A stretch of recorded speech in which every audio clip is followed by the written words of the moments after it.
प्राय CCTV, make in India surveillance brand, colour, night vision, IP और CCTV solution, local service centre के साथ Vrindavan complex खंड।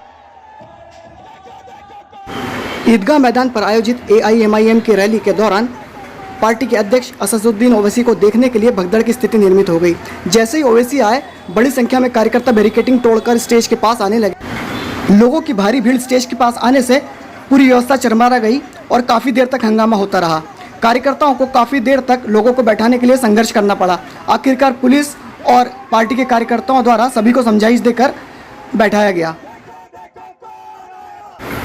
AIMIM द्वारा पहली बार खंडवा नगर निगम चुनाव में महापौर के साथ ही पार्षद के प्रत्याशियों को टिकट दिए गए हैं और उन्हीं के प्रचार के लिए असदुद्दीन ओवैसी बुरहानपुर के साथ खंडवा प्रचार करने के लिए पहुंचे थे।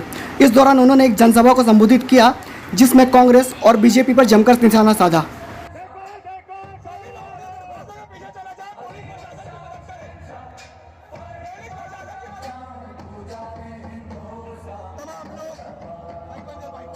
अपना मुजाहरा करे, वॉलंटियर हजरात बैठ जाए, सभी लोग बैठ जाओ, कोई भी खड़ा नहीं रहेगा, सभी लोग बैठ जाओ। नारे तकबीर, अरे देखो देखो, अरे देखो देखो कौन आया। अस्सलाम वालेकुम। ये उम्मीद पर कि हमारे इबादतगाहों की हिफाजत होगी, हमने ये सोचकर कांग्रेस पार्टी की तायीद की कि वो फिरका परस्ती के जहर को बढ़ने से रोकेगी। आपके हमारे बुजुर्गों ने मुख्तलिफ सियासी पार्टियों का साथ दिया। नौजवान नस्ल के लिए कॉलेजेस का इंतजाम किया जाएगा, पुलिस के जुल्म से उनको बचाया जाएगा, झूठे मुकदमात में उनको डालकर जेल जाने से उनको बचाया जाएगा। कि इन तमाम चीजों पर आप खुद गौर करिए, सोचिए और उसके बाद एक अच्छा फैसला लीजिए। जब आपने बीजेपी को रोकने के लिए कांग्रेस को वोट दिया, तब भी भाजपा कामयाब हो जाती है।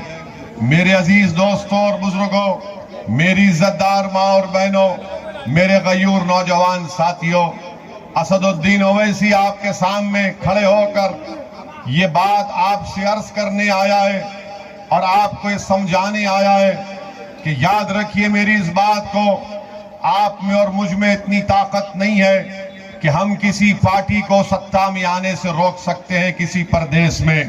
हाँ, हम में इतनी ताकत जरूर है कि हम मुत्तहद अगर होते हैं और मुत्तहदा अपने वोट का इस्तेमाल करते हैं तो यकीनन हम अपने नुमाइंदों को कामयाब करके उनको खंडवा की बल्दिया में मध्य प्रदेश की सियासत को वो कांग्रेस बनाम बीजेपी नहीं चलने देगी। मुझे पूरा यकीन है कि मध्य प्रदेश की सियासत में एक तीसरे विकल्प का यहाँ पर एक बहुत बड़ा स्कोप है, मैदान है और मजलिस इत्तेहादुल मुस्लिमीन इंशाअल्लाह ताला आने वाले वक्त में मध्य प्रदेश की सियासत में एक तीसरी ताकत बनकर उभरेगी। और इजाफा कर दो। मगर मैं जो सवाल कर रहा हूं, अगर मध्य प्रदेश में पहली जमात से 12वीं जमात तक 1,60,00,000 बच्चे एनरोल्ड हैं, तो बताओ उसमें मुस्लिम अल्पसंख्यक समाज का, मुस्लिम अकलियत का कितना परसेंटेज है? इसका युवा बेरोजगार है, महंगाई आसमानों को छू रही है, डीजल 1 लीटर 102 रुपये हो चुका है, तो इसका जिम्मेदार यकीनन औरंगजेब है, मोदी नहीं है। बच्चों के पास नौकरी नहीं है, बादशाह अकबर जिम्मेदार है। पेट्रोल 104 रुपये हो चुका, 115 रुपये हो चुका, इसका जिम्मेदार ताजमहल बनाने वाला है। अगर वो ताजमहल नहीं बनाता तो आज पेट्रोल 40 रुपये में मिलता। देश के प्रधानमंत्री, गलती की इसने ताजमहल बनाया, गलती की इसने लाल किला बनाया, नहीं बनाना था। वो पैसे बचा कर रखना था कि 2014 में मोदी जी आएंगे उनको पेश कर दो। जिम्मेदार है। अरे क्या भारत की हिस्ट्री में कि सिर्फ मुगलों की हुकूमत थी? उससे पहले नहीं थी? अशोका की हुकूमत नहीं थी? कि चंद्रगुप्त मौर्य की सरकार हुकूमत नहीं थी? कई कई सरकारें थी। पाकिस्तान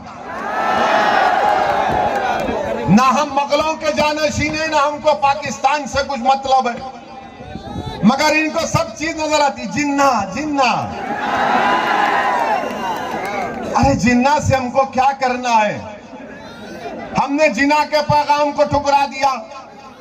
आजादी के 75 साल का जश्न हम 15 अगस्त को मनाने जा रहे हैं, तो भारत में जितने 20 करोड़ मुसलमान हैं वो इस बात की गवाही दे रहे हैं कि उनके दादा और परदादा ने पाकिस्तान के पैगाम को ठुकराया था और भारत को अपना वतन अजीज माना था।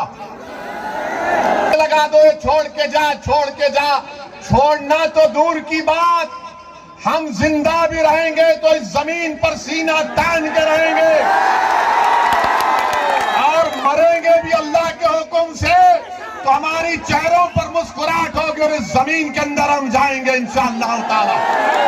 एमपी के इलेक्शन में ज्यादा सीट उनको आ गए, शायद कमलनाथ का बेटा जीता ना,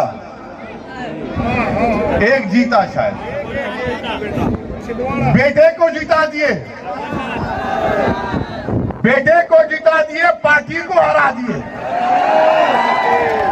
कमलनाथ तुमने बेटे को जिताया, पार्टी को हराया और जिम्मेदार ओवैसी से। जब बेटा जीत सकता तो तुम्हारी पार्टी का नुमाइंदा क्यों नहीं जीता?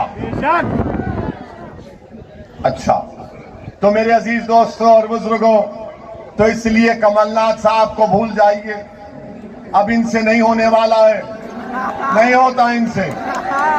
मुख्यमंत्री बने, 20 कांग्रेस के एमएलए मोदी के गोद में बैठकर चाय पी रहे हैं। मैं जिम्मेदार हूं। इसे कहा था कि आ गुलाब जामुन खा और भाग। सिंधिया भाग गए, मुझसे पूछ कर गए थे क्या, या मुझे फोन किया था, mister Owaisi what is your opinion, should I join BJP? सब भाग रहे हैं, आप भी कब भाग रहे हैं बता दो उनको। ये एक हो जाते हैं और आपको बेवकूफ बना रहे हैं। बहरहाल मेरे अजीज दोस्तों और बुजुर्गों, क्या 6 जुलाई को